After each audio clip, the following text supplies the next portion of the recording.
E o nosso papo agora é com a Natasha Maia, a arquiteta. Arquitetos em geral, pelo menos assim, o que vem sempre na minha mente é criatividade, beleza, ordem, organização. Mas também vem alguns mitos aí, viu, Natasha? Falou em arquiteto. Ui, meu Deus, tem uns mitos aí que a gente precisa conversar, debater e quebrar essa história aí de alguns rótulos que são criados.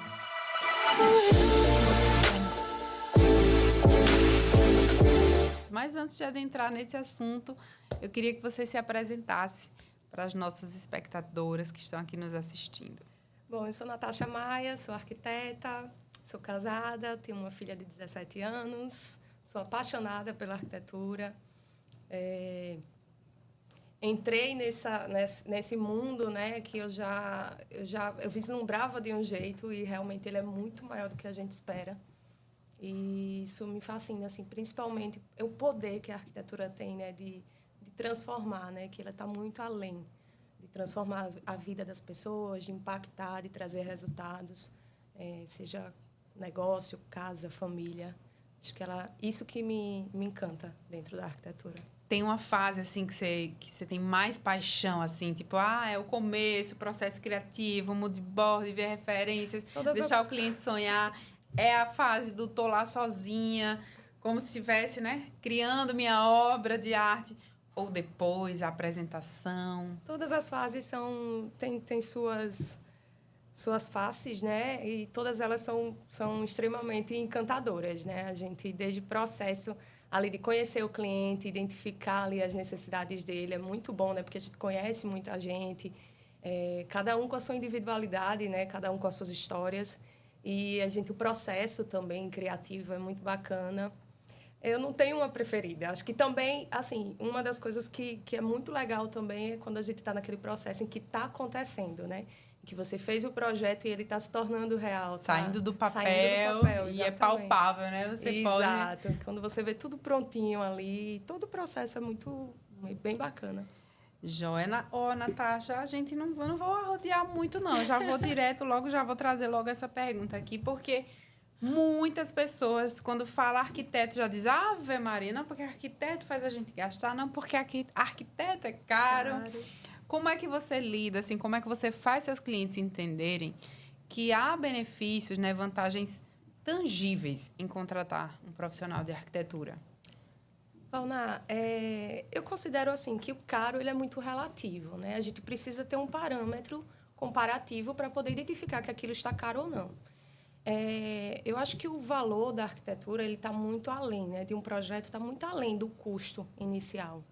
Né? Eu costumo dizer que caro é aquilo que não te traz, que você não tem resultado, é um serviço ruim, é um produto ruim, isso é caro. Por mais que você tenha pago baixo, ele ainda ser caro. Sabe? Pagou R$10 nessa blusa, não usou, foi caro, você perdeu caro, R$10. Exatamente. Mas você pagou 300, se você usa e se sente bem com ela, nossa, valeu cada centavo. Então, o valor de um projeto, de você ter um acompanhamento, né, de ser tudo feitinho para você, isso não tem valor, não tem custo, né? Uhum. Então, tem um valor aí agregado, né? Tem estimativas aí que dizem que uma obra sem o acompanhamento de um profissional, ela chega a ter 30% de desperdício. E o valor de um arquiteto, ele está girando, obviamente, dependendo do arquiteto, está girando em torno aí de 3, 5 a 15%, dependendo do tipo de obra, do padrão. Então, assim, isso já... Além de pagar o arquiteto, ainda tem o benefício de economizar, né? Exatamente. Sem o desperdício. Exatamente. Perfeito. E essa questão também, assim, que é outro mito, algo que a gente ouve muito assim, é porque o arquiteto vai trazer coisas assinadas ou linhas que estão na casa cor, ou a cor do ano, a tendência, e isso é caro, tal. Como é que você mede assim, a linha tênue que divide ali tendências, né, ou que o arquiteto conhece, sabe que é legal para aquele projeto, e o gosto do cliente? Então, eu acho que a clareza e a transparência entre o profissional e o cliente é o ponto de partida para tudo, né? Eu não vou construir um espaço, seja ele para trabalho, seja ele comercial, corporativo ou o lar daquela pessoa, não é para mim. é para ele, eu estou servindo aquele cliente. Então, eu preciso identificar as necessidades dele, o que ele precisa, quais são os gostos, entender também que existe, a gente está lidando com o dinheiro daquele cliente, então a gente tem que ter responsabilidade com isso. Se o cliente quer uma peça assinada, ele vai ter uma peça assinada.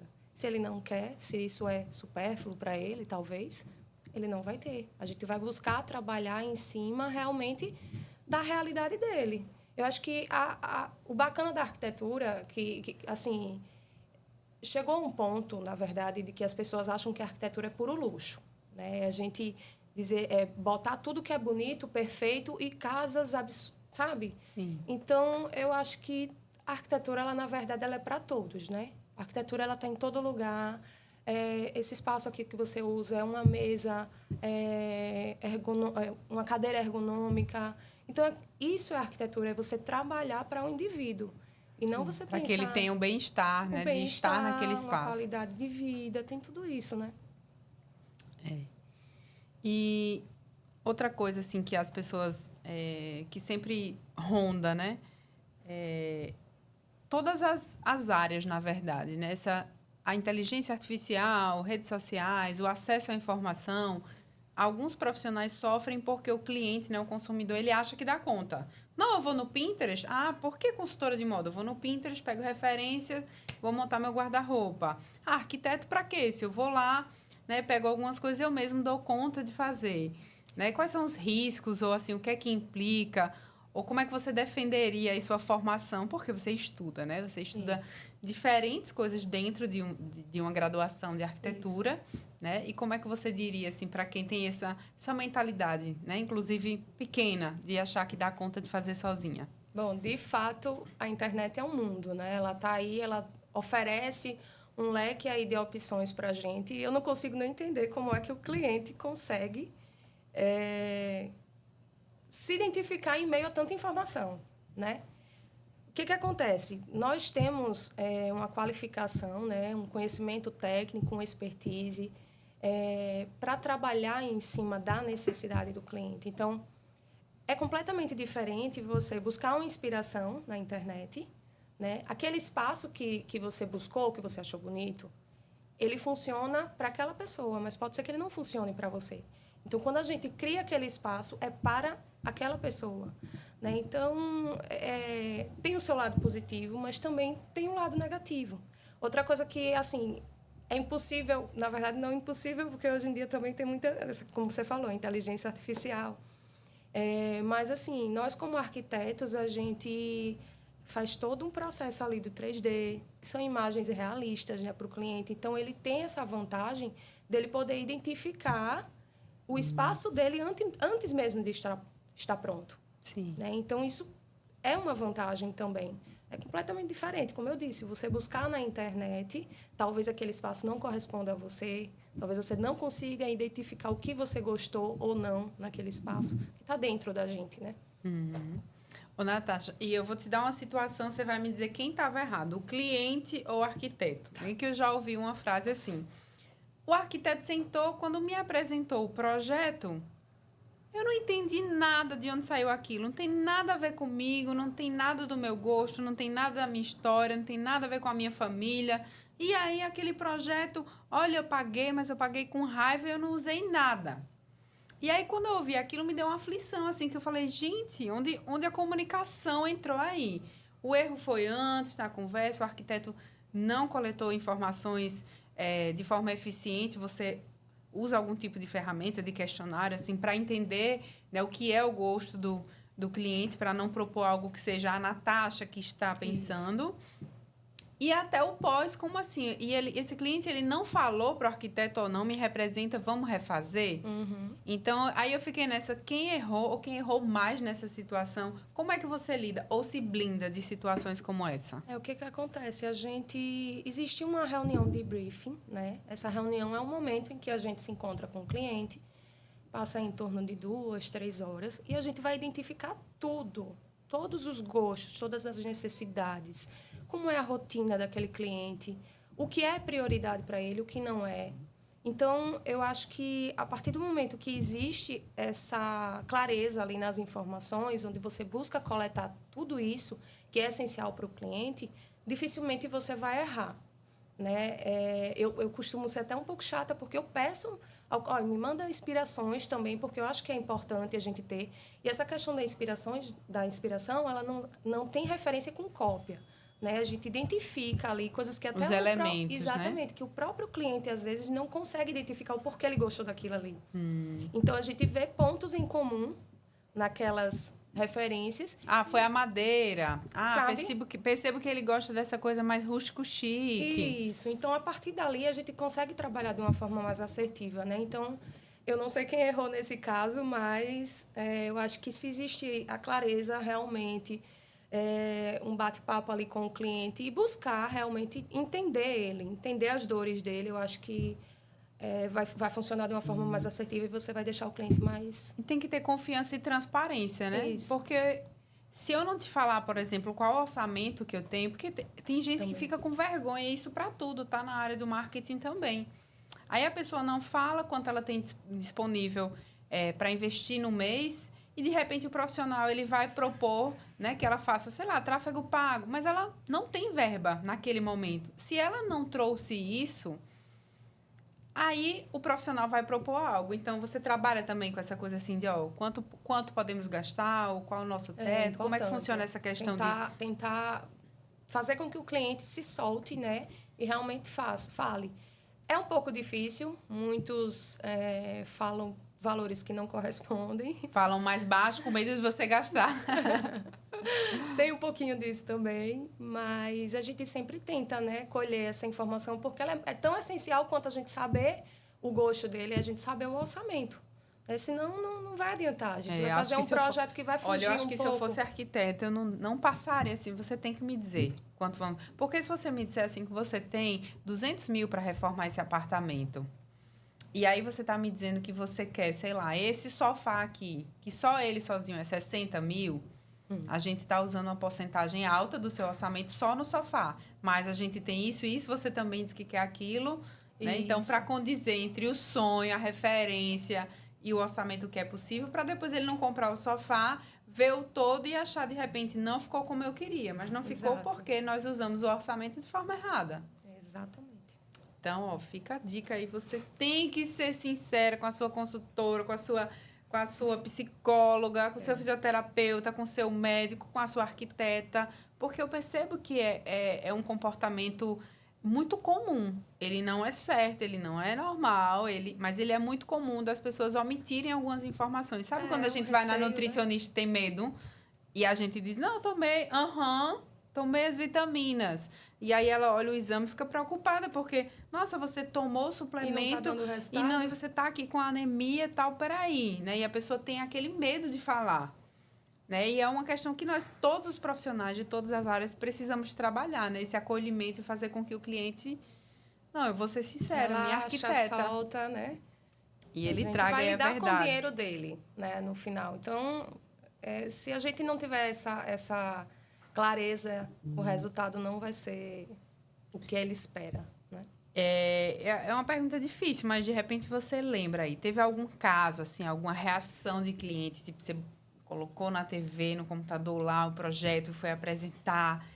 E aí teve alguma reação de cliente que te marcou muito, assim, que você disse, poxa vida, é isso, eu nasci para isso, eu sou arquiteta foda mesmo. Assim, quando a gente apresenta, é sempre um momento muito bacana, né? Eles se empolgam, a gente percebe no olhar. Mas um caso, assim, que não chega a ser a parte da apresentação, mas da entrega em si, foi uma cliente, que eu tenho essa cliente, ela mora na Espanha, e a gente já fez 5 projetos juntos. Remoto, mas todos aqui. Ela lá, a gente tudo online, mas tudo aqui, em Maceió. Ela investe, então, em imóveis? Exato. Porque 5 projetos, porque assim, ela não está aqui. Ao longo desses anos, aí foi uma casa, depois interiores, né? Depois um espaço comercial. E aí, acho que tem um ano, mais ou menos, ela me chamou para fazer a loja dela, que era para uma sobrinha cuidar. E para você ver, como ela estava longe, né? A gente apresentou E é um processo até um pouco complicado, porque ela não tem Skype, ela não tem nada, então a gente tem que se virar para ela assistir a apresentação. assistir de algum jeito, né? O WhatsApp, enfim, a gente vai dando um jeitinho.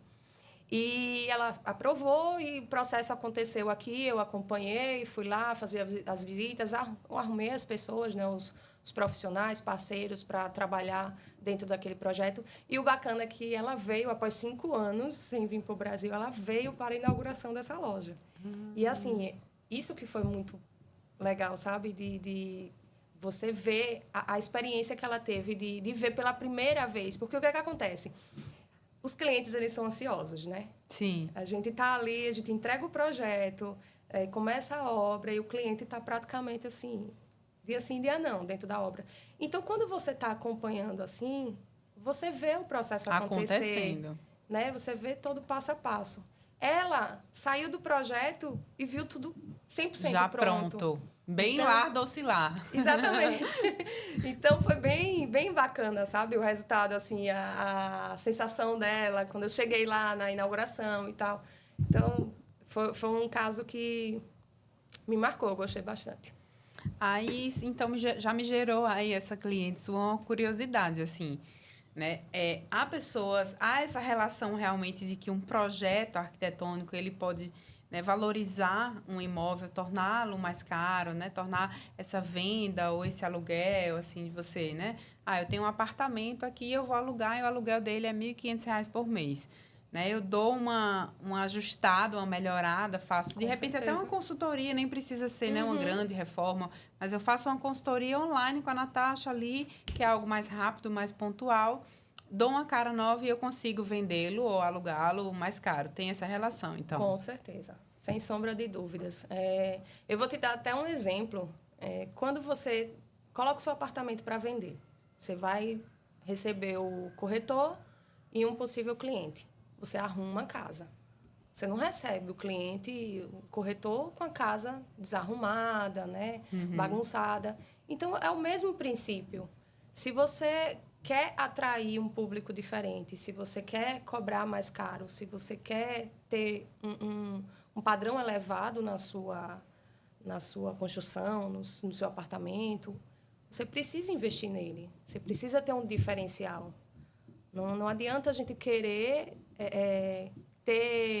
ser visto diferente quando... Fazendo a mesma coisa ou fazendo nada, né? Exatamente. Então, é completamente diferente. Você pode até, se investindo no seu apartamento, apartamento ou imóvel, você pode até cobrar um pouquinho, sabe? Agregar valor àquilo ali. E, às vezes, até uma pessoa que não tenha o valor que está sendo pedido, ela chega e se apaixona por como está ali, pronto. Como está, que ela tenta de todas as formas. Né? A mesma coisa um aluguel, né? Quando você está alugando, você tem um imóvel para aluguel por temporada.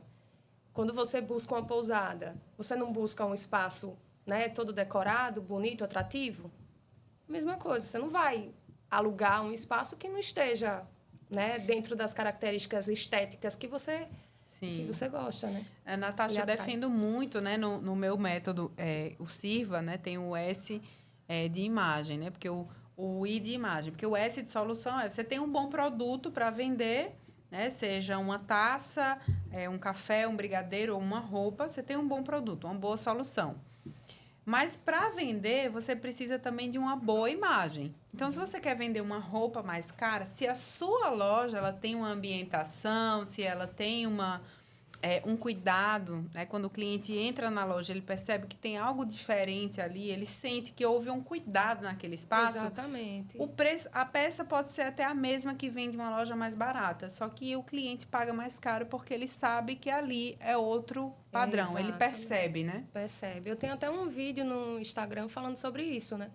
Sobre você atrair, você optar. Você vê o mesmo produto em 2 lojas. Aquela loja que te atende melhor, que tem uma vitrine mais elaborada, que tem um provador mais gostoso para você provar, o clima da loja, a iluminação, que é essencial em qualquer ambiente.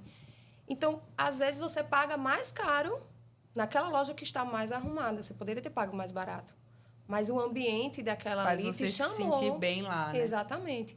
E às vezes você vai num ambiente ali que você prova uma roupa, aí sombra, né? Aí você se olha, não vê a Às vezes o tonalidade problema muito nem é a boa. roupa, né? É só É a o luz, espaço, talvez. a luz, entendeu? Então, aí você perde cliente, né? O cliente vai lá para a concorrência. Grandes lojas, esses dias eu entrei na Riachuelo, aqui no shopping, eu vi que eles mudaram completamente a ambientação, o provador, que era aquela coisa, sabe? Azulejão, branco, aquela coisa assim. E aí agora eles colocaram um vinílico, um piso vinílico, uma luz mais aconchegante, amarela. Você já consegue a perceber, cortina né? mudou, tudo mudou assim, nossa. Você se sente mais bonita, você se sente mais poderosa só de entrar naquele ambiente. A chance de você comprar e gastar ali é muito maior, porque você está num momento ali de dopamina, de bem-estar, de alegria. Exatamente. Você até percebeu, né? A Riachuelo mesmo começou a vender marcas que ela não tinha antes. Então, ela mudou completamente. Isso, Então, o foco dela foi o quê? Atrair um outro público, evoluir. Isso. Quem paga mais. Tudo isso tá alinhado, né? Natasha, uma delícia o nosso papo. Ficaria aqui falando casos e casos de mais clientes. Adoro esse assunto. Se você gostou da Natasha, se você quer saber mais sobre o trabalho dela, quiser conhecer, quiser falar com ela, aqui abaixo do episódio estão os links onde você pode encontrá-la e saber um pouco mais aí desse universo. Ela é linda, maravilhosa, desenvolta, uma blogueirinha. E você clica aqui para conhecer, seguir lá a Natasha. Obrigada pela confiança e por ter vindo. Valeu. Obrigada, Vana.